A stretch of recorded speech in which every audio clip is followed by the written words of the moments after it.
जी। नमस्कार दोस्तों, मैं हिम्मत सिंह विमर्श मीडिया से। आज जिस विषय को लेकर हम आप सबके साथ मुखातिब हैं, वो है 2024 के जो राजनीतिक समीकरण है, उसको लेके 2024 को लेके दोनों ओर से जो पक्ष है उसके लिए भी एक बड़ी चुनौती है कि कैसे तीसरे टर्म में उसको ले जाया जाए, उस चलना चाहिए, वो चला रहे हैं। और दूसरा, इसके साथ अ, कुछ ऐसे मसले हैं जिसपे एक तरह से पूरा का पूरा चुप्पी भी है। दूसरी ओर ऐसे मुद्दे उछाले जा रहे हैं जिसका हमारे रोजमर्रा के जीवन से जिसका कोई ताल्लुक नहीं है। और साथ ही जो भी हो, जैसा भी है, सत्ता के पास उसके अपने हथियार हैं, चाहे वो तमाम इंस्टीट्यूशंस का वो उपयोग या दुरुपयोग कहिए, जो भी कहिए वो कर रही है। ईडी है, सीबीआई है, इलेक्शन कमीशन है, या इसके अलावा भी जो शासन प्रशासन के जरिए जो भी कुछ मैनेज किया जा सकता है वो करने की कोशिश में है। इसके साथ साथ 2024 के इलेक्शन को जीतने के लिए एक भावनात्मक मुद्दे को भी उछालने की पूरी कोशिश है।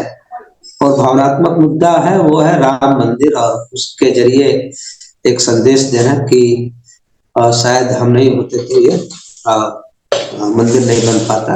यह एक शौर्य या एक मिथ्या अभिमान प्रकट करने के लिए भी ये पूरी कोशिश है। मिथ्या अभिमान मैं इसलिए भी कह रहा हूं कि ये कोई धार्मिक मामला नहीं है, और धार्मिक मामला इसलिए भी नहीं है क्योंकि इस पूरे मसले में पूरी की पूरी एक राजनीति की गई, और राजनीतिक मुद्दा था ये। और इसी के आधार पे राम मंदिर बनेगा, कौन शिलान्यास करेगा, कौन प्राण प्रतिष्ठा करेगा, क्या होगा, कैसे होगा। हालांकि दूसरी ओर जो धार्मिक गुरु हैं या धार्मिक नेता हैं, उनके अपने तर्क हैं, लेकिन वो अपना तर्क उनका वाजिब है, जो भी वो समझते हैं हम करें। लेकिन साथ ही ये एक बड़ा मसला है कि प्राण प्रतिष्ठा तो होगी, और उसको लेके पूरा एक बाकायदा तीर तर्कस पूरे कमान चारों ओर मैंने सजा दिए गए हैं। उसको 2024 कैसे मैंने जीत लिया जाए, पूरा क्या कहते हैं उसको, अश्वमेध का घोड़ा छोड़ दिया गया है। तो उसी सिलसिले में बातचीत करने के लिए, और 2024 में जो विपक्ष है उसकी भी क्या भूमिका है, उस पर भी हम बातचीत करेंगे।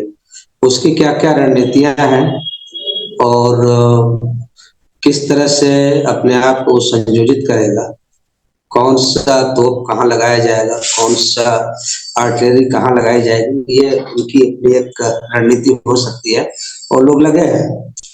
तो हमारे पहले मेहमान सुनील चौधरी जी हमारे साथ हैं। तो सुनील जी, आपका बहुत बहुत स्वागत। धन्यवाद जी। तो 2024 की क्या बोलते हैं रणभेरी बच चुकी है।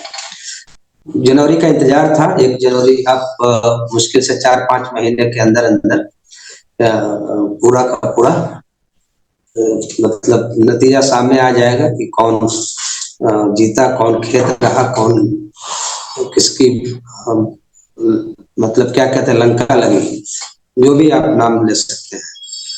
तो मेरा सवाल यह है कि इतनी मतलब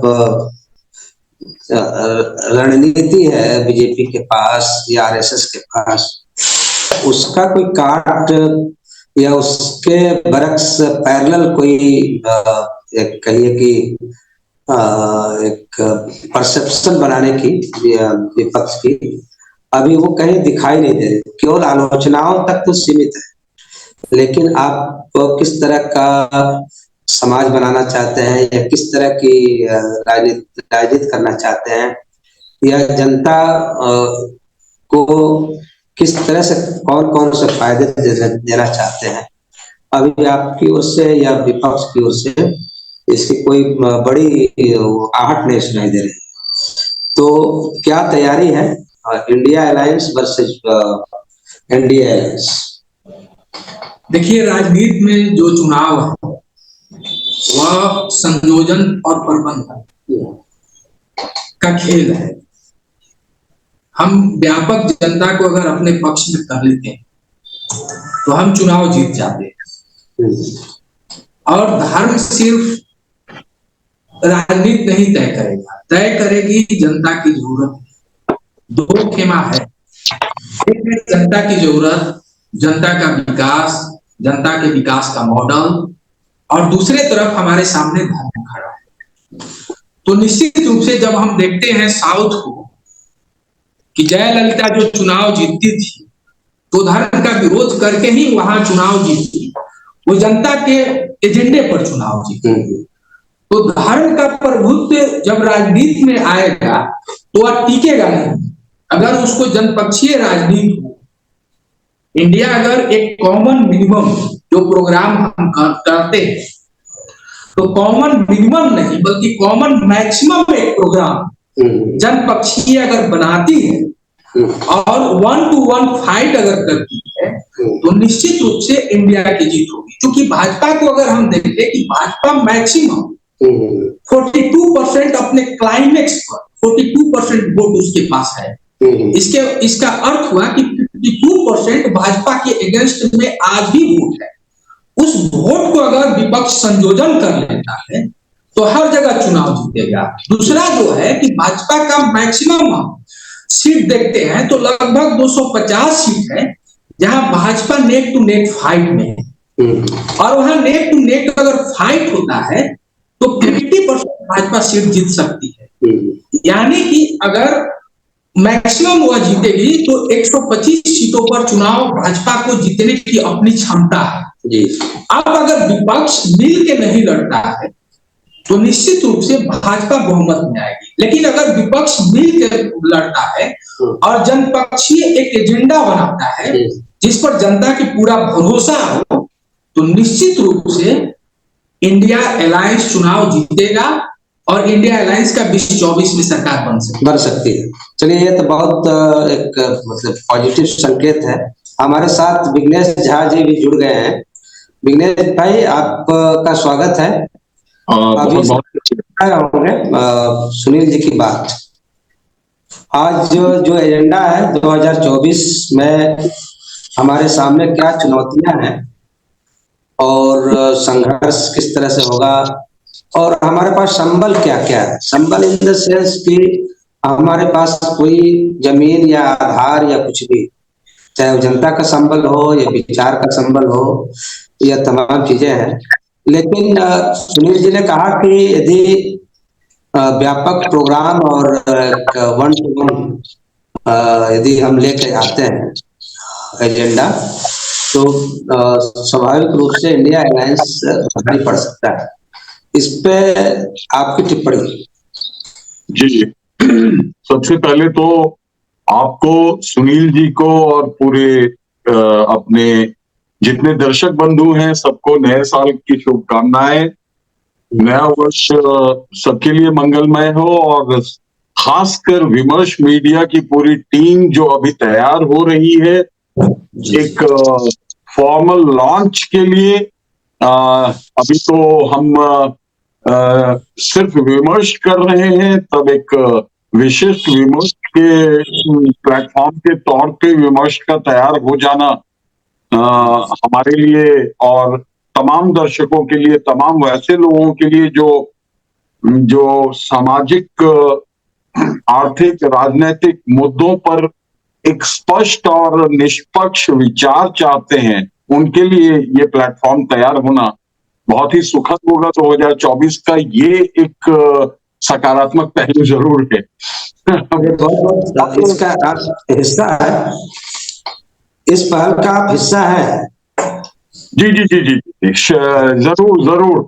और साथ ही ये जो सुनील जी का कहना था, मैं पूरी तरह से सहमत हूं इनसे कि एक तो विपक्ष को अपने छोटे छोटे सरोकारों के मकड़ जाल से बाहर निकलना पड़ेगा, एक साथ आना पड़ेगा। वेस्टेड इंटरेस्ट कह रहे हैं आप?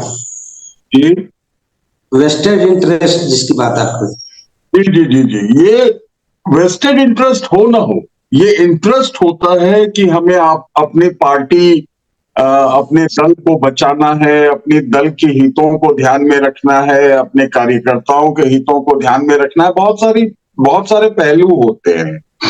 दल का अस्तित्व भी एक आवश्यक चीज है, लेकिन दल के अस्तित्व से बाहर अभी निकलना पड़ेगा हमें। बहुत बड़ा दिल जो है, जो विपक्ष है, आज की दौर का विपक्ष है, उसको करना इसलिए पड़ेगा कि आपकी लड़ाई,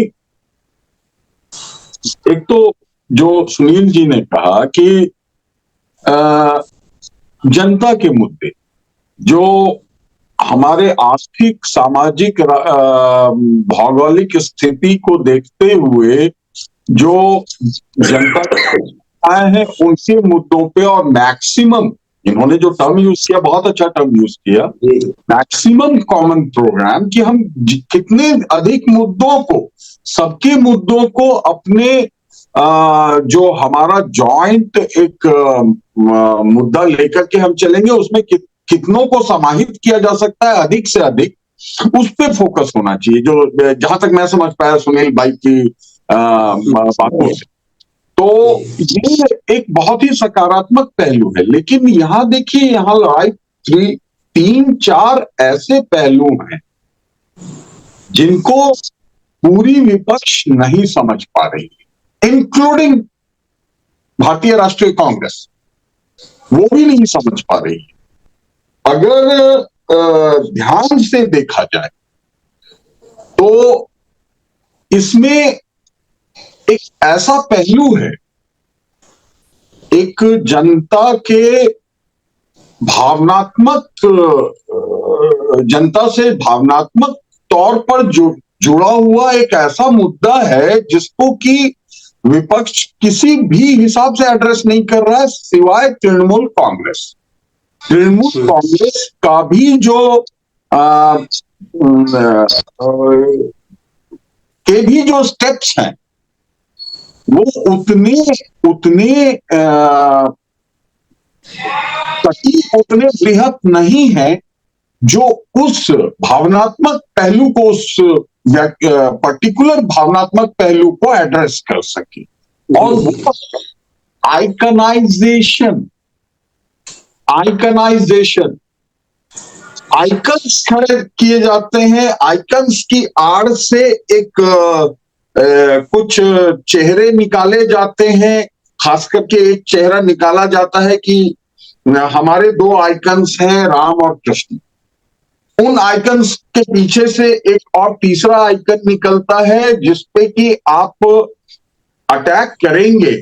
वो आइकन है, वो सही निर्णय ले, वो गलत निर्णय ले, या कुछ भी करे, अगर उस आइकन पे आप प्रश्न चिन्ह खड़ा कर रहे हैं तो 2 आइकन खड़े किए गए हैं, राम और कृष्ण।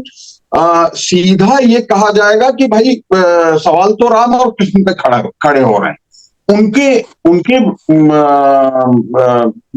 विचारों पे खड़े हो रहे हैं। आप जो 2 आइकन्स के पीछे एक आइकन छुपा के खड़े कर देते हैं, 2 आइकन्स उनको प्रोटेक्ट करने के लिए। तो यहां जो लड़ाई है ये बहुत बड़ा एक साइकोलॉजिकल वॉरफेयर के जैसा है, जिसमें आपके पास जो आइकन्स थे उन्हें पहले ही बदनाम किया जा चुका है, चाहे वो नेहरू हो, वो गांधी हो, उनकी छवि खराब करने की लगातार कोशिश होती रही है। अभी जो अभी जो अटैक किया जा रहा है वो ऐसे आइकन्स पे किया जा रहा है जो गांधी और नेहरू के या तो समकक्ष थे या उनसे पहले के थे, और जिन्होंने अंधविश्वास, समाज में अंधविश्वास और रूढ़िवादिता के खिलाफ लड़ाई लड़ी थी, जैसे स्वामी विवेकानंद, जैसे रामकृष्ण परमहंस, जैसे राजा राम मोहन रॉय, जैसे स्वामी दयानंद सरस्वती, जैसे पेरियार, जैसे नानक, जैसे कबीर, जैसे रहीम, रसखान, ये जितने भी आइकन्स हैं इनको डिस्ट्रॉय, एक बहुत बड़ी साइकोलॉजिकल वॉरफेयर है जो भावनात्मक तौर पे लोगों को, अभी आपने गौर किया होगा, यूट्यूब या न्यूज चैनल कुछ भी खोले हैं आप तो पूरा माहौल राममय करने की कोशिश की जाती है। इसके बाद या इसके समकक्ष माहौल को कृष्णमय करने की भी कोशिश की जाएगी। अब अगर आप सरकार के फेल्योर्स पे क्वेश्चन पूछते हैं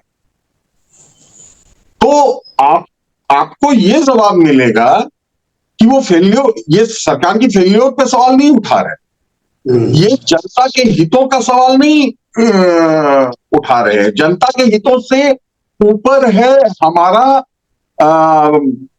धार्मिक जो हमारी मान्यताएं हैं वो जनता के हितों से ऊपर है।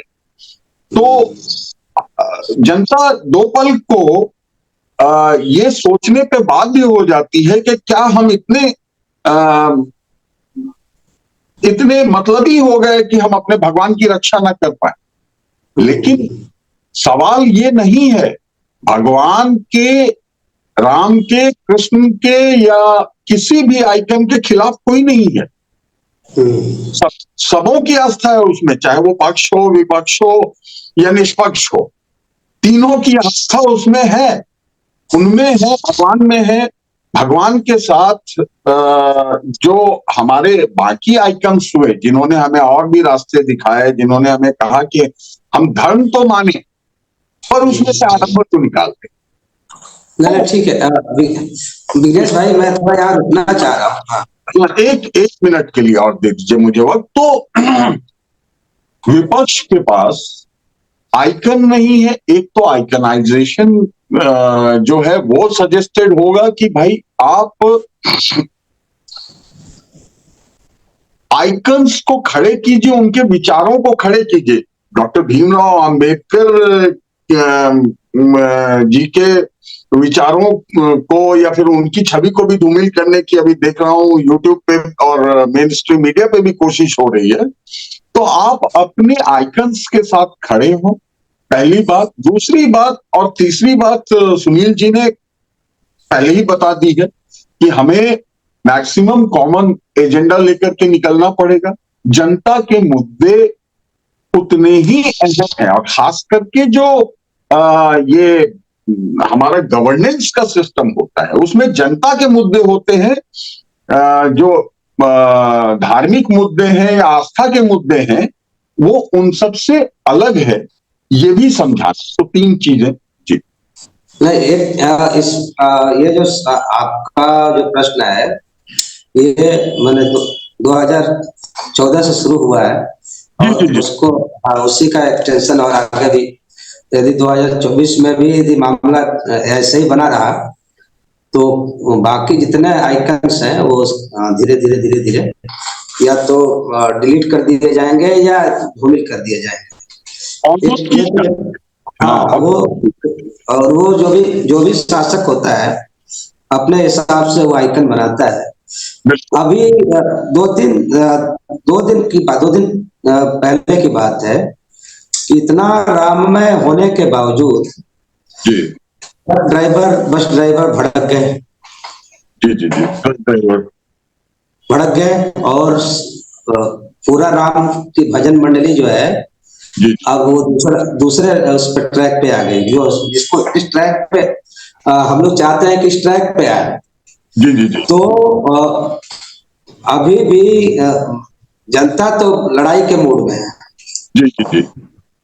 लेकिन पॉलिटिकल पार्टियां कहीं न कहीं अभी खास करके विपक्ष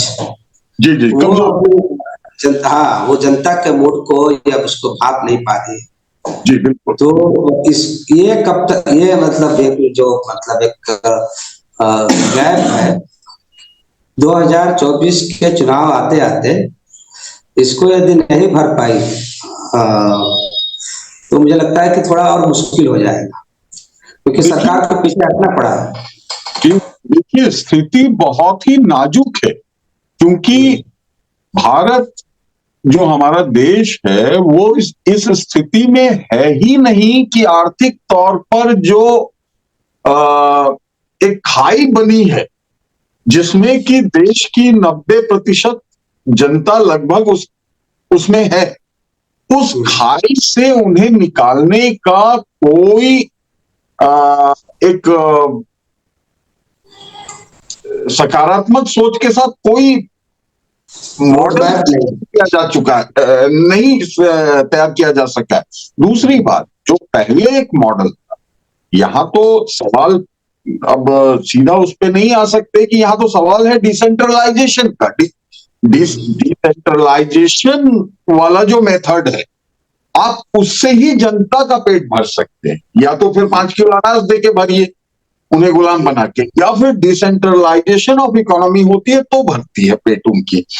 तो डिसेंट्रलाइजेशन का तो मॉडल ही नहीं था, मॉडल को पलट दिया गया था, सेंट्रलाइज मॉडल कर दिया था, जहां 21 महाअरबपति, महाखरबपति बोल लीजिए, उसके नीचे फिर 16,000 16,500 महाअरबपति, और फिर लगभग जो 5-7 करोड़ के आसपास जो उनके एम्प्लॉयज हैं या फिर उनसे जुड़े हुए जो लोग हैं, और एक बिजनेस वर्ल्ड है, उसके साथ फिर वो जो 5-6 करोड़ जो अधिकारी गण है, जो ब्यूरोक्रेसी है, वो तो कुल मिलाकर के 10 करोड़ लोगों तक इकोनॉमी सिमट के रह गई। 130 करोड़ आज है परेशानी में।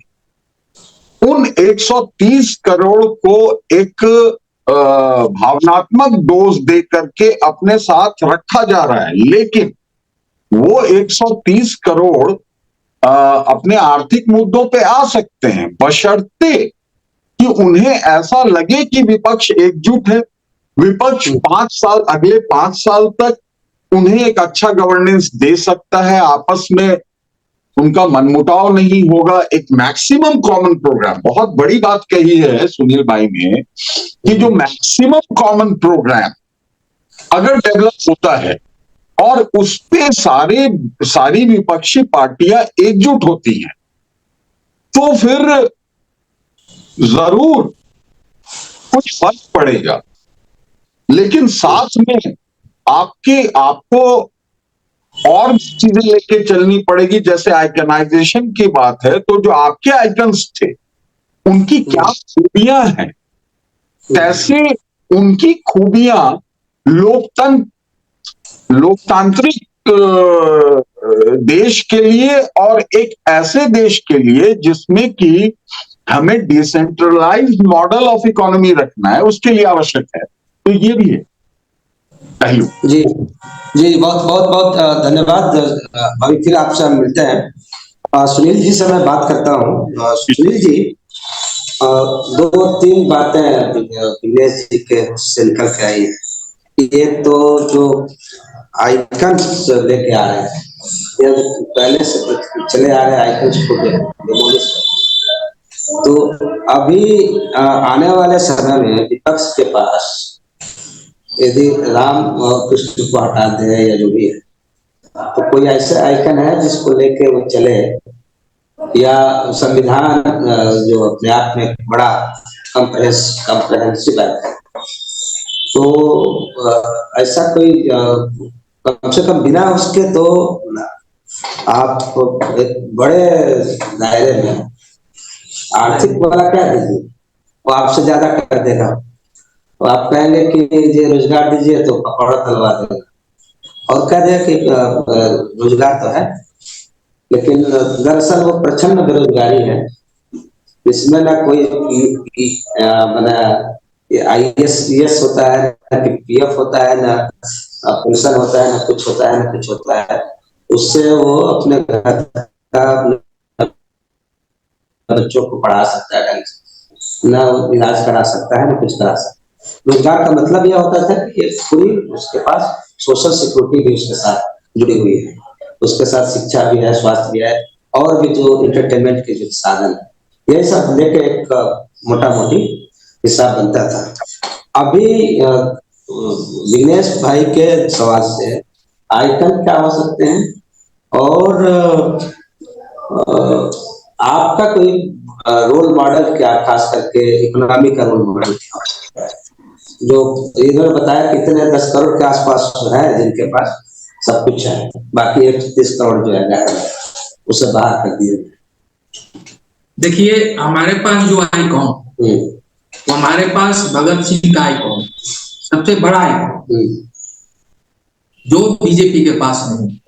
भगत सिंह जब कहते हैं कि मैं नास्तिक क्यों, सांप्रदायिकता पर उन्होंने, साम्राज्यवाद पर उन्होंने, हर सवाल पर उन्होंने अपने विचारों को दिया है। तो इस देश में एक नए ढंग से भगत सिंह को हम आइकॉन बना के खड़ा कर सकते हैं। दूसरा, हमारे पास सबसे बड़ा आइकॉन नेहरू भी हमारे पास आइकॉन है, जवाहरलाल नेहरू, हमारे पास गांधी आइकॉन है जिन्होंने शहादत दिया। तो ये आइकॉन की हमारे पास कमी नहीं है। इसके बाद हमारे पास उन लोगों द्वारा तैयार किया हुआ कॉन्स्टिट्यूशन है, जिसमें अम्बेडकर भी है, अम्बेडकर की विचारधारा है, और जिसमें हम कहते हैं कि एक समाजवाद, एक लोकतंत्र, एक पंथ निरपेक्ष। तो इसको अगर हम लेके जनता के बीच में जाते हैं और सचमुच आम आदमी तक अगर इसको हम पहुंचाते हैं, और इस इकोनॉमिक मॉडल को कि भाई हमारी सरकार बनती है तो हम समाजवादी मॉडल बना के, और हर नागरिक उसका शिक्षा, स्वास्थ्य, रोजगार और न्यूट्रिशियस फूड, इसकी हम गारंटी लेते। अगर इसकी हम गारंटी लेते, अगर ये मैक्सिमम कॉमन प्रोग्राम का एक एजेंडा बनता है, तो निश्चित रूप से भूखा आदमी कहा भी जाता है, हमारे भी धर्म में कहा गया है कि भूखे पेट भजन हो ही न गोपाल। हम भूखे पेट भजन गोपाल का नहीं कर सकते। तो भाजपा कितना भी धार्मिक उन्माद अगर बढ़ाए, लेकिन आदमी का पेट भूखा हो तो वह धर्म की तरफ नहीं जा सकता है, वह रोटी की तरफ जाएगा। तो हमें जरूरत इस बात को है कि भाजपा जिस दिशा में जनता को ले जाना चाहती है, तो हम उसको राजनीति की दिशा में ले जाएं, हम उसे कॉन्स्टिट्यूशन की दिशा में ले जाएं, हम उसे अपने प्रियम्बल की दिशा में ले जाएं कि हमारा प्रियम्बल क्या कहता है। हमारा प्रियम्बल जिस समानता की बात करता है, जिस समाजवाद की बात करता है, क्या भाजपा वह समानता दे रही है हमारे समाज में? क्या भाजपा वह संप्रभुता दे रही है? क्या भाजपा वह नागरिक की गरिमा दे रही है? अगर वह नहीं दे रही है तो यह राजनीति नहीं है। तो भाजपा हमें धर्म की दिशा में ले जाने का प्रयास कर रही है, और हमें जरूरत है कि हम उसे राजनीति की दिशा में ले जाएं। हमारी अपनी दिशा अलग हो, हमारा अपना रोड मैप अलग। हम भाजपा से कहीं नहीं टकराएंगे, हमारा रोड मैप ये है, हम जनता के बीच में सीधे हम भी इमोशनल कार्ड खेले, तो जनता की जरूरत का इमोशनल कार्ड खेले कि भाजपा आपकी जरूरत कितना पूरा कर पा रही है। और जो कॉर्पोरेट की डोमिनेंसी स्थापित हो रही है इस देश में, और जिस तरीके से लोगों को आने वाले दिनों में आर्थिक गुलामी का एक खतरा है, उस खतरे से बाहर निकालने का एजेंडा हमारे पास हो। हम ये नहीं कि एक कॉर्पोरेट से निकल के दूसरे कॉर्पोरेट के हाथों में चले जाएं। ये जनता को खड़ा करना है, और जनता के सामने ये है कि एक मजबूत नागरिक ही मजबूत राष्ट्र बना सकता है। तो राष्ट्रवाद जो भाजपा का है, तो उसका काट यही होगा कि हम एक मजबूत नागरिक खड़ा करेंगे, और मजबूत नागरिक ही एक मजबूत राष्ट्र खड़ा कर सकता है। कमजोर नागरिक कभी मजबूत राष्ट्र नहीं बना सकता है, वह विश्व गुरु नहीं बन सकता है। विश्व गुरु बनने के लिए जरूरी है कि हमारे पास एक मजबूत नागरिक हो, और मजबूत नागरिक का मतलब वह पूरी तरीके से शिक्षित हो, उसको रोजगार की गारंटी हो, उसको स्वास्थ्य की गारंटी हो, न्यूट्रिशियस फूड की गारंटी। तो हमको लगता है एकदम आप सही कह रहे हैं कि ये एजेंडा लेकर हमको जनता के बीच में चलना होगा, तभी हम जीत सकते हैं। अभी तो भारत विश्व चेला भी नहीं बन पाया है, अभी तो बाकी गुरु बनने की बहुत दूर की बात है। ये अभी 13 पायदान ऊपर है, मतलब हंगर इंडेक्स में भारत निश्चित का, रूप से बहुत पीछे है भारत। हाँ, तो वहां से जिस हेकड़ी के साथ हमारे यशस्वी जी, यहाँ तक कि बांग्लादेश और से भी पीछे है। हाँ, वही कर 13 देश से ऊपर है। वो 13 देश पता नहीं कौन है, अभी हमें नहीं मालूम है, लेकिन नेपाल, हमारे जितने पड़ोसी देश हैं उससे भी हम नीचे हैं। तो ये जो पूरी मैंने आयरनी है, जिसको कहते हैं विडंबना, एक और आप विश्व गुरु और माने यशस्वी प्रधानमंत्री और जिनका डंका बज रहा है, और दूसरी ओर ये जो मतलब विद्रूपता है, ये मतलब इस पे कौन विमर्श करेगा? यदि एक मौका है 2024, मुझे लगता है कि इंडिया अलायंस इस पे एक बड़ा विमर्श खड़ा करते हैं, तो मुझे लगता है कि ज्यादा देर नहीं हुई है। आपको क्या लगता है विघ्नेश जी? जी, अभी ज्यादा देर नहीं हुई है, ये भी सही है। और जो सुनील भाई ने बातें कही कि हम शिक्षा, रोजगार और एक मजबूत नागरिक बनाने का की जो कोशिशें हैं उसको जनता के समक्ष विपक्ष रख सकती हैं। जितने भी लोकतांत्रिक और दल हैं जो विपक्ष में हैं अभी, वो रख सकते हैं। उसके साथ एक और चीज आपको जोड़ना पड़ेगा। देखिए, बहुत बारीकी से देखेंगे तो हिंदी प्रदेश जहां संस्कृति मिक्सअप हो चुकी है, वहां आप अपने संस्कृति को धर्म के सामने नहीं खड़ा कर सकते, क्योंकि संस्कृति जो प्रादेशिक संस्कृति है, भाषा के आधार पर या किसी और आधार पर, उससे लोग जुड़े हुए नहीं हैं। यही समस्या जो है वो दक्षिण भारत में और वेस्ट बंगाल में नहीं है, क्योंकि वहां पे एक सांस्कृतिक चेतना है, अपनी संस्कृति की चेतना है। भारत, जैसा कि बार बार आपके विपक्ष के हमारे नेता जो है राहुल गांधी जी बोलते हैं और याद दिलाने की कोशिश कर रहे हैं कि भारत जो है वो प्रांतों का एक प्रांतों से मिलकर करके बना है। हर प्रांत की अपनी प्रादेशिक गरिमा है, हर प्रांत की अपनी एक प्रादेशिक एक उनकी संस्कृति है। उन संस्कृतियों को आप सिर्फ दो आइकन्स से, और वो आइकन भी आप बहुत गौर से देखें तो वो आइकन्स आपके सनातन परंपरा से नहीं निकले हैं, बीच में आए हैं। सनातन परंपरा पहले दो मतों को लेकर के आगे बढ़ी थी। एक था साकार ईश्वर और दूसरा निराकार ईश्वर। उसके बाद फिर वो परंपरा आगे बढ़ती गई, तो तीन पंथ जो सनातनी थे उनमें डेवलप हुआ, शाक्त, शैव और वैष्णव। तो तीन पंथ डेवलप हुए। दक्षिण भारत अधिकतर शैव और वैष्णव रहे, मध्य भारत में भी वैष्णवों का वर्चस्व रहा। लेकिन जो पूर्वी भारत है, जो पश्चिम बंगाल, आसाम, उड़ीसा, बिहार के मिथिलांचल, झारखंड के काफी इलाके में वो शाक्त थे। वो मांस, मछलियां खाते थे, और मतलब वो सामिश थे। और उनकी संस्कृति एक वैष्णव की संस्कृति से अलग थी, अलग है, आज भी अलग है। तो सांस्कृतिक तौर पे जो लोगों के बीच वो विमर्श में कभी रहा नहीं, संस्कृति कभी विमर्श में नहीं रही, क्योंकि हम लोग एक राष्ट्रीय परिप्रेक्ष्य में सब कुछ देखते रह गए। तो जो प्रादेशिक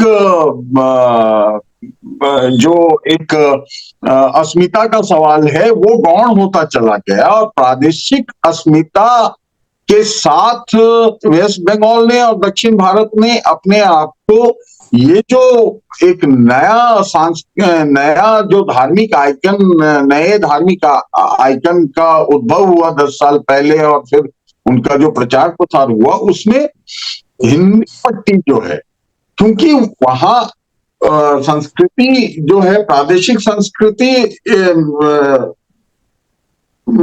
आपस में घुल मिल गई। आज बिहार में भी करवा चौथ मनाया जाता है और पंजाब में भी छठ मनाई जाती है। तो वो जो संस्कृति घुल मिल गई, उसके बाद उसको इन्होंने एक अपॉर्चुनिटी के तौर पर यूज किया। ये तो एक पक्ष। इस पक्ष को अगर हटा दिया जाए तो फिर वही बातें आती हैं जो सुनील जी ने कही कि हम लोगों को ये स्पष्ट तौर पर दिखाना चाहिए था, ये हमारा पहले से काम होना चाहिए था कि देखिए शिक्षा का प्राइवेटाइजेशन हुआ तो किस तरह से जो शिक्षा आप मामूली खर्चे में ले पाते थे, वही शिक्षा आज आप बहुत ज्यादा पैसे दे करके ले पाते हैं, जमीन जायदाद बेच करके ले पाते हैं। उसी तरीके से जो स्वास्थ्य आपको बहुत कम खर्चे में हासिल था, अपने अपने जिले में आपके डिस्ट्रिक्ट रेफरल हॉस्पिटल वगैरह होते थे, उन सबों का अस्तित्व धीरे धीरे, क्योंकि सरकार उस पे पैसे नहीं लगाना चाहती थी, उसको धीरे धीरे पूंजीपतियों के हाथ में सौंपा जाने लगा, ब्रांडिंग होने लगी और नए नए ब्रांड्स निकल करके आ गए। और उसके बाद अपोलो जैसे ब्रांड के हॉस्पिटल में अभी किडनी चोरी रैकेट का भांडाफोड़ होता है। तो जो पूंजीपति वर्ग है, उनकी उम्मीदें बढ़ती चली गई, उनकी पकड़ बढ़ती चली गई। इस चीज को विपक्ष को बहुत संजीदे तरीके से और बहुत करीने से ये जनता के सामने रखना पड़ेगा, उनको रिमाइंड करना पड़ेगा, उनको याद दिलाना पड़ेगा कि भाई देखिए किस तरह से हम पर धीरे धीरे कब्जा होता जा रहा है आम आदमी पे। जो 130 करोड़ की बात है, उसपे किस तरह से पूंजीवाद का हमला हो रहा है। तो उस पूंजीवादी हमले से बचने के लिए, क्योंकि अगर 5 साल और हमने देश में पूंजीवाद को बढ़ने दिया और जिस तरीके से हमारे सरकारी जमीनों पे हमारे जितने भी सरकारी संस्थान हैं और जो जन उपयोग के संस्थान है, रेलवे है, ये एयर ट्रैवलिंग सिस्टम है, या जितने भी हमारे सिस्टम्स हैं, उन पे धीरे धीरे पूंजीवाद का जो कब्जा बढ़ता जा रहा है, उससे हम खुद निकालेंगे। राम तो हमें सद्बुद्धि देंगे, कृष्ण तो हमें सद्बुद्धि देंगे, या हमारे जितने आइकन्स हैं वो तो इसलिए हैं कि वो हमें सद्बुद्धि दें। उन्होंने जो काम किए उससे सीख करके, उन्होंने जो तरीके अपनाए उनसे सीख करके हम इन चीजों को काउंटर कर सकें। लेकिन करना तो हमें खुद है, ये बात जनता तक पहुंचाना बहुत जरूरी है। भले ही यदि आपको पक्ष का कोई अच्छा नेतृत्वकर्ता मिलता है जो इस तरह पूंजीवाद से लड़ रहा है, तो आप उन्हें चुनिए। क्या वो मिल रहा है आपको पक्ष से? पूंजीवाद जो है उसकी जिस तरह से पकड़ बन रही है हम लोगों के जीवन में, और जिस तरह से हम निरीह होते जा रहे हैं 130 करोड़ लोग, उन 10 करोड़ लोगों के हाथों में जिस तरह से हम कठपुतली बन चुके हैं, उस चीज को बहुत अच्छे से अगर हम अगले 2 महीने में जनता के सामने नहीं रख पाए, तो ये हमारा भी फेल्योर होगा और जनता का भी, क्योंकि जनता कल को ये कहेगी अपने राजनीतिक दलों से कि आपको ये पहले समझाना चाहिए था हमें, आपको हम तक किसी तरीके से ये बात पहुंचानी चाहिए थी कि हम किस तरह से पूंजीवाद के चंगुल में आ रहे हैं। ना हमने टीवी में देखा, ना हमने अल्टरनेट मीडिया के माध्यम से देखा कि हम किस तरह से पूंजीवाद के चंगुल में फंसे जा रहे हैं। तो इस पर विमर्श मीडिया मेरे ख्याल से वो एकदम आप सही कह रहे हैं, एकदम आप सही कह रहे हैं, लेकिन एक सवाल और है जी। और आरएसएस के जो गुरु हैं, गुरु गोलवलकर, वो अपने बंच ऑफ थॉट में वो लिखते हैं कि जनता को अपने रियाया जितना आप दरिद्र स्थिति में रखेंगे जी जी उतनी रहेगी। तो ये तो कुल मिला के जो उनका कहना था उसी को लागू कर रहे हैं। जी जी। और तीसरी बात यह है कि तमाम चीजों के बावजूद एंटी इनकम्बेंसी का जो मसला है उसको अपने जो दो तीन चीजों से, एक तो इनका जो कैडर है, गांव गांव में कैडर है, जितने मंदिर हैं, जितने बनियों की दुकान है, जो मतलब मैक्सिमम वो उनके कैडर बन गए हैं।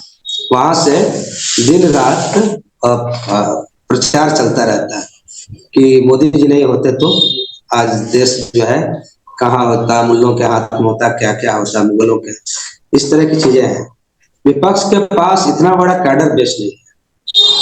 दूसरा कि उसके पास कोई अपना हथियार, जिसको एक कहिए कि टेलीविजन हो या अखबार हो या कोई भी, या यूट्यूबर भी है तो उनकी एक सीमा है, वो एक लेवल तक ही जा सकते हैं। तो जब इतने कमजोर हथियारों से आप लड़ेंगे तो क्या लगता है कि आपके पास कोई जमीन बची है? बहुत अच्छा सवाल है, बहुत अच्छा प्रश्न है। आपके पास अगर बिजनेस की भाषा में कहें, उन्हीं की भाषा में कहें, तो आपके पास ना तो लोकल आउटलेट्स हैं और ना ही एग्रेसिव मार्केटिंग के टूल्स हैं, जैसा पहले कभी कुछ बैंक वाले, मैं नाम नहीं लूंगा, वो यूज किया करते थे कि आप स्टेशन पे चले जाएं, वहां भी क्रेडिट कार्ड लेकर के एक बंदा खड़ा हुआ है कि आपका फॉर्म भर दूं। आप रेस्टोरेंट जाते हैं, वहां भी खड़ा है कि भर दूं। आप मॉल्स में जाते हैं, वहां भी खड़े हैं कि भर दूं। तो मेट्रो में जा रहे हैं, भाग है, वहां मेट्रो में भी आप जा रहे हैं। हाँ, मेट्रो में भी, हाँ जगह। तो वो जो एग्रेसिव मार्केटिंग के टूल हैं और वो जो लोकल आउटलेट्स, ये दोनों चीजें एक्चुअली जो भाजपा है या आरएसएस है, वो व्यापारिक लोगों का संस्थान है।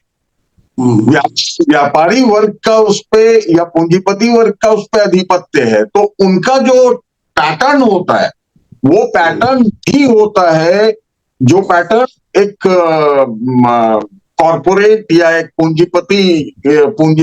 पूंजीपति घराना जो है वो ले। आपके पास वो नहीं है, लेकिन आपके पास वो माध्यम तो है कि जनता तक पहुंच के हम ये उनको बताएं जनता से कि भाई, जब आपके पास लोकल आरएसएस के जो कार्यकर्तागण हैं वो आए, जब भी आए, जब आपको प्रेशर डालें कि भाई आप तो हमारे नेता को वोट दीजिए, तो आप ये 5 प्रश्न या 7 प्रश्न जरूर पूछिएगा। वो प्रश्न हम दे सकते हैं उनको, और अगर ईमानदारी से वो प्रश्न उन लोगों से उनके इलाके में पूछ लिए गए तो वो वैसे ही गायब हो जाएंगे जैसे वो एग्रेसिव मार्केटिंग वाले गायब हो जाया करते हैं। क्योंकि किसी भी जनता के सरोकार से जुड़े हुए मुद्दे का जवाब उनके पास नहीं मिलेगा। तो अब हमें करना ये होगा कि उनके जो एग्रेसिव मार्केटिंग का जो तरीका है उसको हमें जन सरोकारों के जो मूलभूत प्रश्न है, जैसे आपने कहा कि जैसे धर्म ही है, मान लीजिए एक पल को कि ये धर्म के साथ हर चीज को एक देश का प्रधानमंत्री, एक धर्मनिरपेक्ष देश का प्रधानमंत्री दिन रात धर्म पे ही क्यों भाषण देता है, क्यों धर्म से उसको जोड़ना पड़ता है? उनके आइकन्स इतने 100 साल की, लगभग 100 साल की हिस्ट्री होने जा रही है उनकी, उसमें वो गुरु गोलवलकर को या फिर अच्छा चलिए उसको बाद में एड्रेस करेंगे, गुरु गोलवलकर को या फिर सावरकर जी को या नाथूराम गोडसे को सामने रख करके क्यों नहीं आते हैं जनता के बीच? तो ये एक बड़ा प्रश्न होगा, वो क्यों वहां जाते? अब आप गौर से अपने समाज की स्थिति को देखिए, पिछले देखिए ये गलती सिर्फ आरएसएस या भाजपा की नहीं है, जब कांग्रेस का या दूसरे पार्टियों का सबका शासन रहा यहाँ, सबने एक बहुत बड़ी गलती की है कि इस समाज में जो धर्म के साथ साथ या संस्कृति के साथ साथ, संस्कृति धर्म से बड़ा है, आध्यात्म संस्कृति से बड़ी है, तो जो संस्कृति में विकृति घुसती चली गई, दहेज प्रथा था, बाल विवाह था, बहुत सारी चीजें थी, उनको इसलिए बर्दाश्त करते रहे लोग या फिर उनकी तरफ बहुत तवज्जो नहीं दिया कि चलो अभी काम चल रहा है तो क्यों इसको छेड़े। लेकिन अच्छा, साथ में आप देखेंगे तो धर्म के आसपास खरबों का एक अर्थव्यवस्था चल रहा है। अर्थव्यवस्था, एक उनकी जो धार्मिक अर्थव्यवस्था जो है और एक उनकी वास्तविक अर्थव्यवस्था, वो दोनों अर्थव्यवस्थाएं आज उनके कब्जे में है जो सत्ता में बने हुए हैं। और धार्मिक अर्थव्यवस्था भी एक बहुत बड़ी अर्थव्यवस्था है जिसपे लोगों का ध्यान नहीं जाता। जी जी, अभी इस पे हम लगता है कि अलग से एक पूरा एक एपिसोड हम करेंगे। इसमें दो बातें हैं सुनील जी, एक तो गोलवलकर साहब की जो बात आ रही है, दूसरा ये कुछ भी यदि आप आलोचना करते हैं तो तुरंत कहते हैं कि देखिए कांग्रेस ने भी तो ये किया, कांग्रेस ने भी बाबा जी को बुला के कोई भी कार्यक्रम होता था, इवन वैज्ञानिक प्रोजेक्ट होता था तो वो बुला के उनसे भूमि पूजन करवाना और क्या क्या सब करवाना, ये सब होता था।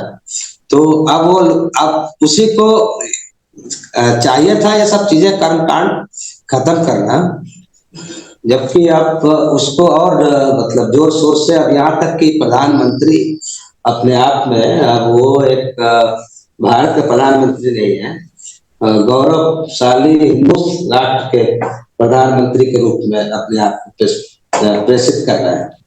अब ये बड़ी एक सांस्कृतिक चुनौती है, इससे कैसे पार पाए?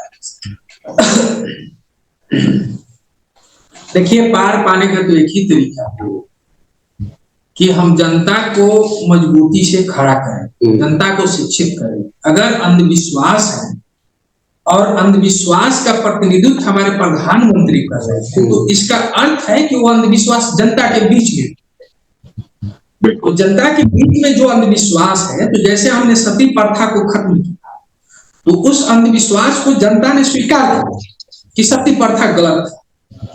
जिस तरीके से और सारी जो प्रथा हमारे समाज में है तो जो धर्म से ही आता है, तो उसको हमको, जो अंधविश्वास है उसको हमको जनता के बीच में बताना होगा कि यह गलत है, तभी हम जाके इस पर विजय प्राप्त कर सकते हैं। हम भाजपा के लाइन पर नहीं चल सकते, हमारा लाइन अलग होगा, हमारा लाइन में वैज्ञानिक दृष्टिकोण होगा, जैसे अंग्रेज जब यहाँ आए तो वह धर्म लेकर नहीं आए, हमारे धर्म पर उन्होंने हमला किया और लोगों ने उसे स्वीकार किया। जैसे बाल विवाह के खिलाफ उन्होंने जो कानून बनाया या सती प्रथा के खिलाफ उन्होंने जो कानून बनाया, भारतीय समाज ने स्वीकार किया और यह भी स्वीकार किया कि हमारे धर्म में ये खामियां थी।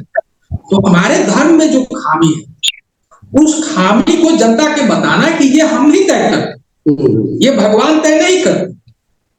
और भाजपा के जो लाइन लेंथ है उस लाइन लेंथ से अलग हमारा एक लोकतांत्रिक और एक वैज्ञानिक दिशा तैयार करना, एक वैज्ञानिक रास्ता तैयार करना, एक लोकतांत्रिक रास्ता तैयार करना, उसका एक ही उपाय है। और जनता को शिक्षित करना, ज्यादा से ज्यादा जनता तक पहुंचना, यह हमारा काम है, यह मोदी जी का काम नहीं है। मोदी जी जो काम कर रहे हैं वो अपने क्लाइमेक्स पर है, इससे ज्यादा वो भारत को अंधविश्वास और विकास की दिशा में नहीं ले जा सकते। अब उसके पास उनका डाउनफॉल होना तय है। एक तो मोदी जी का उम्र है, वह निश्चित रूप से उम्र जो है बढ़ती हुई डाउनफॉल में ही जाएंगी। और दूसरा जो है भाजपा का जो राजनीतिक विचारधारा है, जो अंधविश्वास का भी, वह भी अपने क्लाइमेक्स पर चल रहा है। तो जैसे जैसे वैज्ञानिक समाज बनेगा, लोकतांत्रिक समाज बनेगा और वैचारिक रूप से जनता मजबूत होगी तो इसको तोड़ेगी। तो जरूरत इसी बात को कि हम अपनी दिशा सही तरीके से अगर तय करते हैं तो गलत चीज स्वतः वहां से बाहर हो। अगर उसको हम सही अपनी बातों को स्थापित नहीं करते हैं बल्कि भाजपा की बातों को हम काटते चलते हैं तो वह हमारा रास्ता नहीं होगा। हमारा अपना रास्ता है, हमारा अपना एजेंडा, उसी एजेंडा पर हम जब काम करेंगे तो जनता हमारे साथ आएगी। जनता के बीच में जो हम समझ रहे हैं कि जनता मूर्ख है या जनता अशिक्षित है, तो उतना भी नहीं है कि जनता सही और गलत में फर्क नहीं समझती। जनता सही और गलत में फर्क नहीं समझती है। आप किसी गांव में बैठ के बात कर लीजिए तो आपको पता चल जाएगा कि जनता कितना आपसे राजनीतिक रूप से ज्यादा समझदार है। आप जरूरत है तो उसको ऑर्गेनाइज करना, संगठित करना। हम यही बार कर रहे हैं कि हम हार इसलिए रहे हैं कि हम डिवाइड, हम ऐसा नहीं है कि भाजपा से हार हम इसलिए रहे हैं कि डिवाइड। तो जरूरत इस बात की है कि हम यूनाइट, और जैसे ही हम यूनाइट होते हैं तो हमारी जीत, जनता की जीत निश्चित है। हम जनता की जीत कहें और जनता को खड़ा करें। इस लोकतंत्र में जनता मालिक होती है, तो जनता को मालिक के रूप में हम खड़ा करें कि जनता का शासन यहाँ होगा, वही सबका काम है। जी बहुत बहुत धन्यवाद सुनील जी।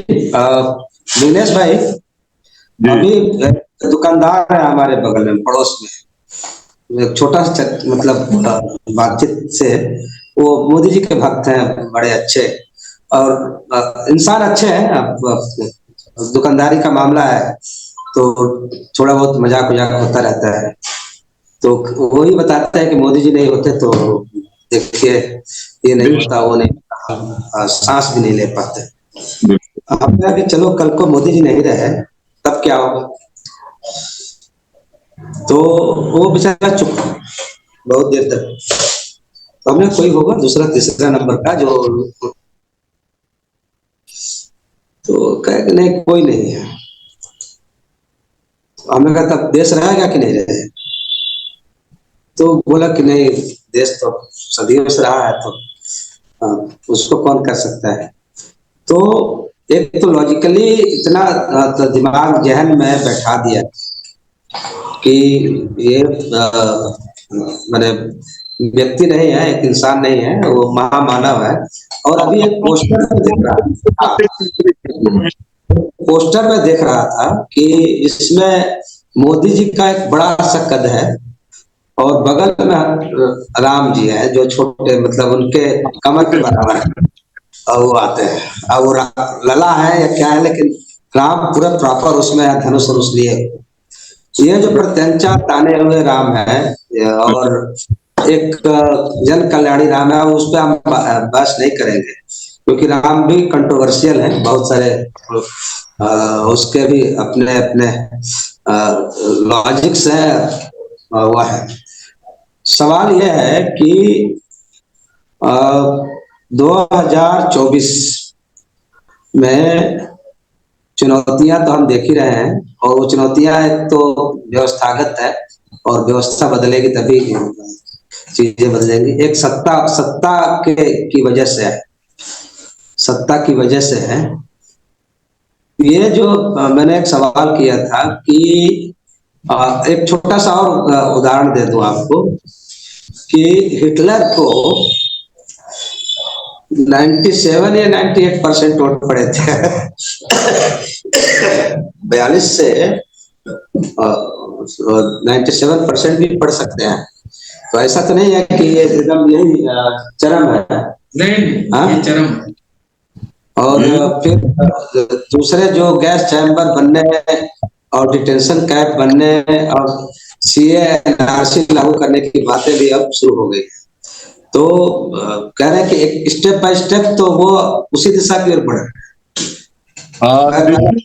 उसके बाद सुनील जी से, और हमारे स्टूडियो में हमारे साथी लोग बैठे हुए हैं, उनका भी सामना कराएंगे, सब कराएंगे, तो बातें उनसे भी हम जानेंगे। जी देखिए, इसमें आपने बहुत महत्वपूर्ण एक उसका पहलू उजागर किया, और इंटरेस्टिंग ये है कि जो गुरु गोलवलकर थे और जितने संघ के पुराने आइकन्स हैं, वो सब हिटलर और मुसोलिनी दोनों से बहुत ज्यादा प्रभावित भी रहे हैं। यहाँ तक कि हिटलर से और मुसोलिनी से इटली जाकर के मुसोलिनी से भी मुलाकात की गई है। अभी हाल में ही हुआ है ये, और हिटलर से तो की ही गई थी। तो उस विचारधारा से बहुत प्रभावित है कि जनता को जनता होना चाहिए, और राजा जो होना चाहिए वो भगवान का रूप होता है। भगवान का रूप होना चाहिए कि राजा को आप भगवान बना। अभी जो हमारी लड़ाई है, इसमें सबसे बड़ा सबसे बड़ी जो बाधा है, वो बाधा है कि एक भी इंस्टीट्यूशन आज जनता के साथ नहीं खड़ी, और उन इंस्टीट्यूशंस के साथ आपको बरगलाने के लिए आपके दिमाग में कंफ्यूजन बरकरार रखने के लिए, देखिए जनता बहुत समझदार है, लेकिन जब जैसे ही 8 बजे रात में या 9 बजे रात में घर आके टेलीविजन खोल के 2 घंटे देख ले, तो वो अपनी मूल समस्या भूल करके उन समस्या में इन्वॉल्व हो जाती है, जो फैब्रिकेटेड तौर पे, जो एक कृत्रिम तौर पे उनके सामने रख दिया जाता है कि भाई आपका धर्म खतरे में है। अभी तक वो सोच रहा था, अच्छा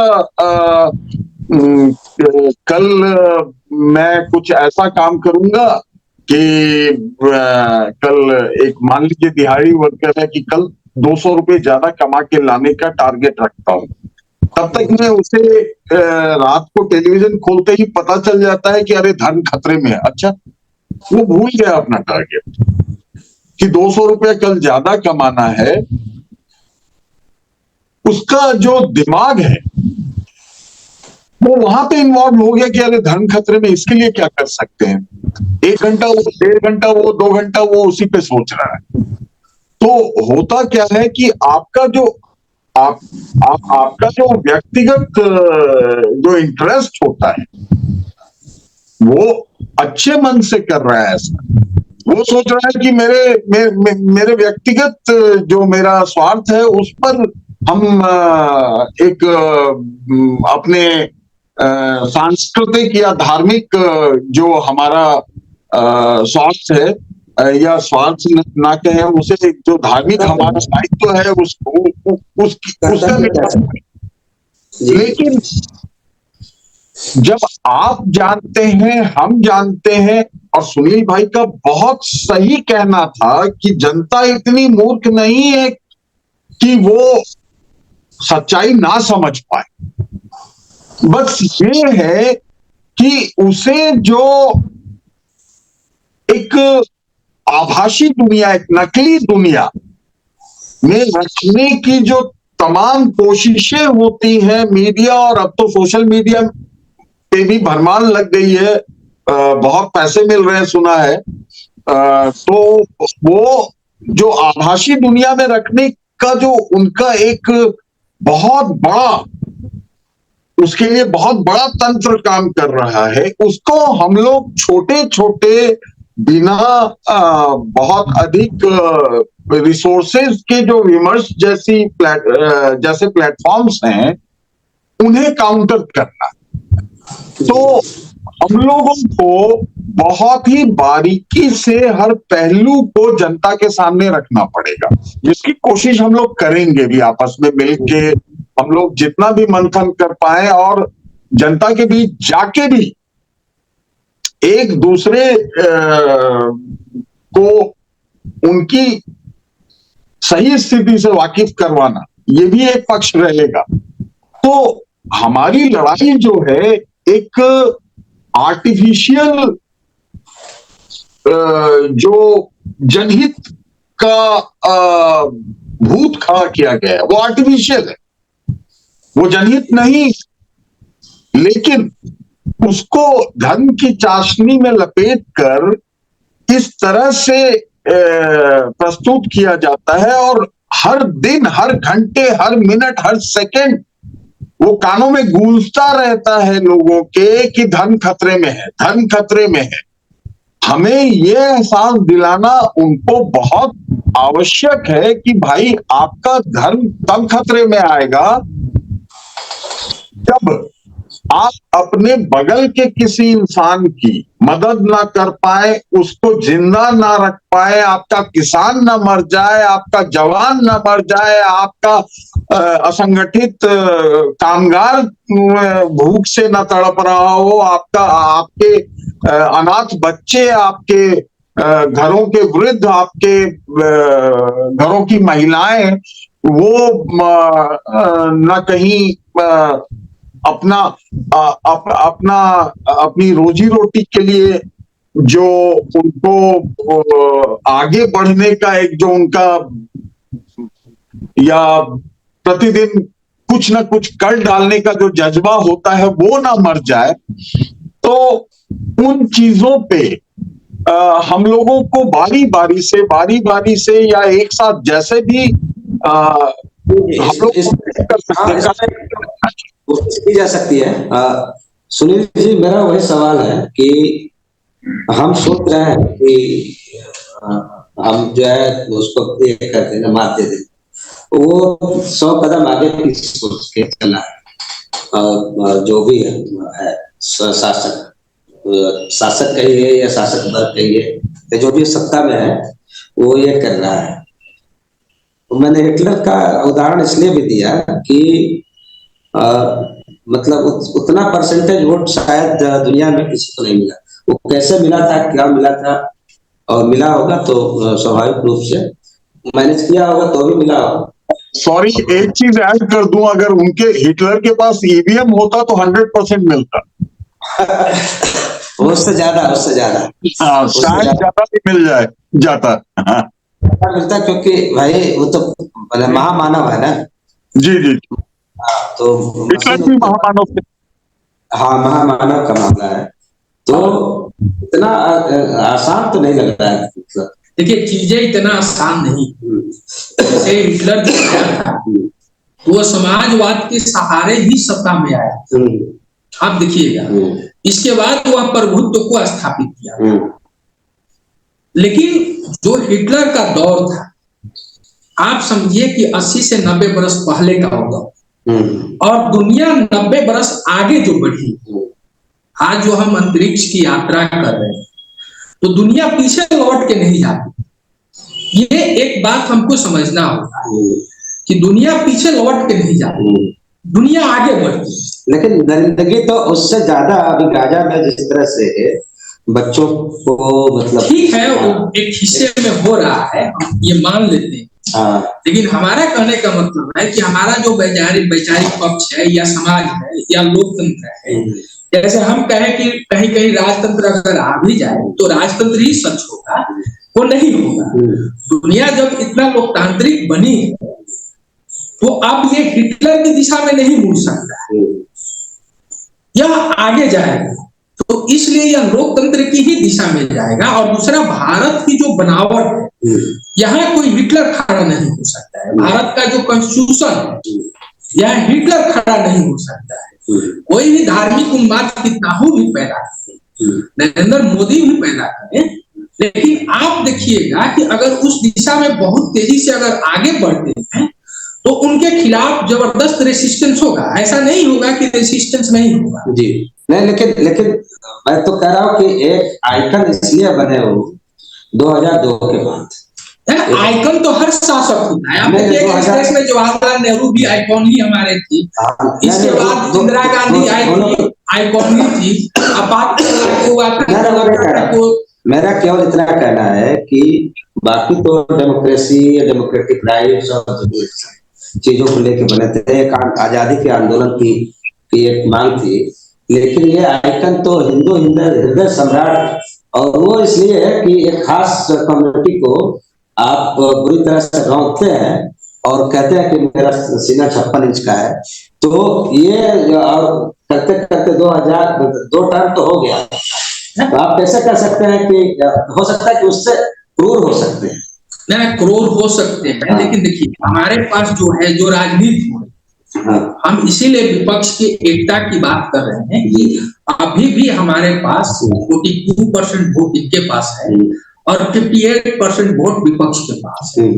तो विपक्ष अगर एकता बनाती है तो इनको रोका जा सकता है। अगर विपक्ष एकता नहीं बनाती तो फिर ये कुछ भी हो सकता है, संभावना कुछ भी हो सकती है। जी, तो हमारे साथ हमारे ऑफिस के लोग हैं, आइए इधर आइए, सरदेव जी हैं और उमेश यादव हैं, युवा नेता। आइए अंदर आइए, कैमरे के सामने आ जाइए। तो थोड़ा सा हम कैमरे को इधर कर लेते हैं। और विघ्नेश जी हैं, तो ये दोनों लोग जो है बड़ी देर से सुन रहे थे, और साइड में प्रदीप रुंगटा जी भी दिखाई दे रहे हैं। लेकिन तो ये है, आप लोगों ने तो सुना, क्या उम्मीदें हैं और क्या चुनौतियां हैं? यदि वो चुनौती पार नहीं कर पाए तो फिर स्थितियां जो है फिर आपके हाथ से निकल जाएंगी। सरदेव जी, हाँ। उम्मीद पर ही दुनिया कायम है, और यदि उम्मीद रख करके और संघर्ष किया जाए तो सब कुछ संभव है। जी, यहाँ देखिए, लोग समझाने वाले चाहिए। ये लोग जो है हिंदू जो लेकर चल रहे हैं, राम को लेकर चल रहे हैं, उसमें ही ये बांट चुके हैं, तो इनकी हिंदुत्व तो कहाँ है? लेकिन लोग आज जो है, ये जो भी नेता है, देखिए इंदिरा गांधी इमरजेंसी लाई थी, उसके बाद मिशा भी था, कोई जाता था तो उसको यदि छुड़ाने के लिए जाता था तो उसको भी अंदर किया जाता, और उसको एक आंदोलन निकला और उनको भी आउट होना पड़ा, बुरी तरह से हार गई। तो ये नहीं है कि संभावना नहीं, बहुत संभावना है। लोग जागरूक हो रहे हैं। आज भले ही कोई नहीं बोल रहा है, लेकिन हर एक आदमी के अंदर एक भावना बैठी हुई है, और जिस चीज को वो सता रहे हैं उसी का वो रूप आ रहे हैं। जी जी, ये लोगों के समझने की कमी है, और जब जिस दिन ये सब समझ जाएंगे उस दिन एक बाइक उखाड़ के फेंक डालेंगे, इसमें कोई दो राय नहीं। क्या उमेश जी, आपको क्या लग रहा है? मुझे ये लगा विनेश जी ने बहुत बढ़िया बात कही कि आइकॉन हमें बनाना चाहिए। मैं आपसे कहना चाहता हूँ कि कांग्रेस की गारंटी थी कर्नाटक के अंदर, उस गारंटी को मोदी जी चुरा के, तो हम अपने आइकॉन नहीं बचा पा रहे, अपनी गारंटी नहीं बचा पा रहे। तो हमें विपक्ष को चाहिए कि कैसे भी अपनी योजनाओं को आगे बढ़ाएं। जैसे दिनेश जी ने कहा कि हमें आइकॉन पैदा करना चाहिए, और हमें ये जो कांग्रेस की जो गारंटी थी कर्नाटक कांग्रेस की, आज बीजेपी की गाड़ियां पूरे हिंदुस्तान के अंदर गारंटी के नाम से, मोदी जी की गारंटी के नाम से घूम रहे। तो विपक्ष इस पे क्या कर रहा है? विपक्ष को एकजुट होकर अपने मुद्दों को हावी होकर लड़ना पड़ेगा।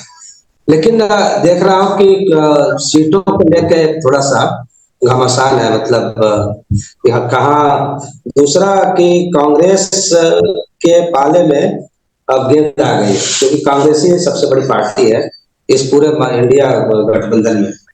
तो कांग्रेस को कितना बड़ा डील करना पड़ेगा कि इस यूनिटी को बरकरार रखें।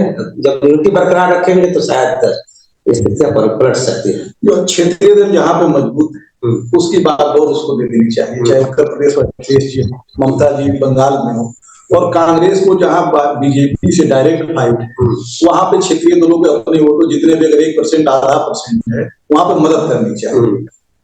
जो वहां के भी जो अभी चुनाव हुआ है 5 राज्यों में जी, वहां भी छोटे छोटे जो दल है, जैसे राजस्थान में बाप करके भारतीय आदिवासी पार्टी जी, उसने भी बहुत डैमेज किया है, या डैमेज क्या किया है, वोट पाया है। हम डैमेज बसपा पाई, हाँ, बीएसपी है, समाजवादी पार्टी है, या और भी छोटी छोटी पार्टियां हैं, उनको भी मुझे लगता है कि लेके चलना चाहिए, क्योंकि वो भी कहीं ना कहीं किसी न किसी का प्रतिनिधित्व तो कर ही रहे हैं।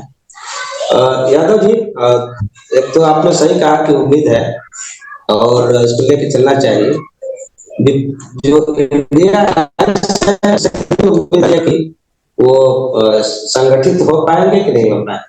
देखिए, कांग्रेस सबसे बड़ी पार्टी है, ठीक है, लेकिन बड़ा पेड़ ही झुकता है और कांग्रेस को समझौता करना चाहिए, झुकना चाहिए।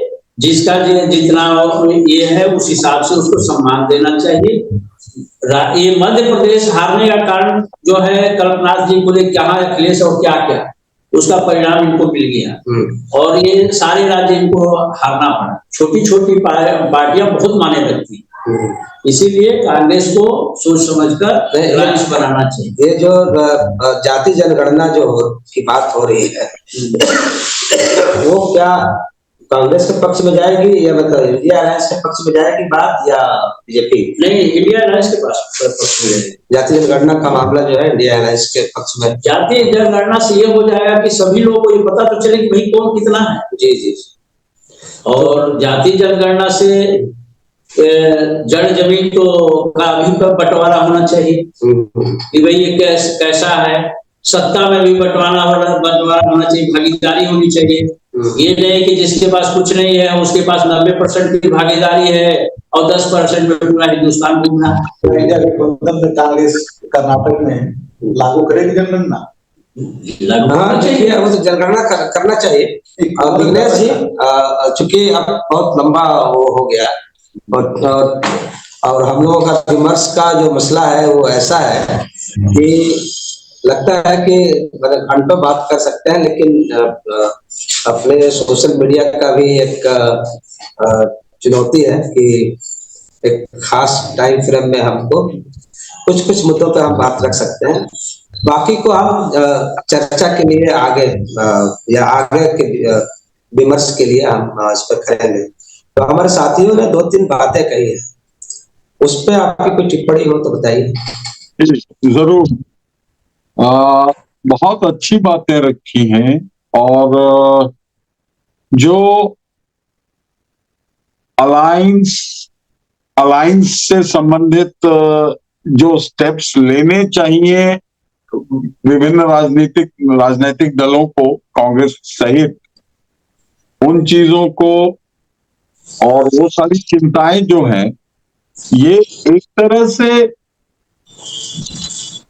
ये दिखा रहा है कि जो समाज है वो चिंतित है, वो राजनीतिक दलों को आईना दिखा रही है, वो राजनीतिक दलों को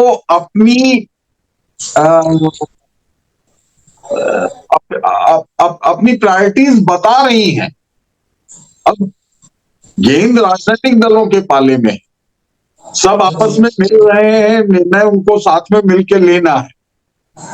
एक पक्ष वो है और दूसरा पक्ष ये है कि जो हमारी लड़ाई है वो 3-4 पक्षीय होगी।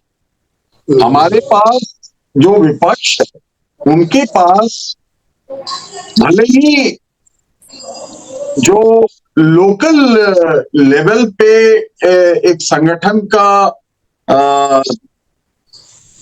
कार्यकर्ता होता है, जो स्ट्रांग कार्यकर्ता होता है, वो भले ना हो, लेकिन गांव वाले तो खुद जनता तो है, जनता के अंदर का प्रबुद्ध वर्ग तो है।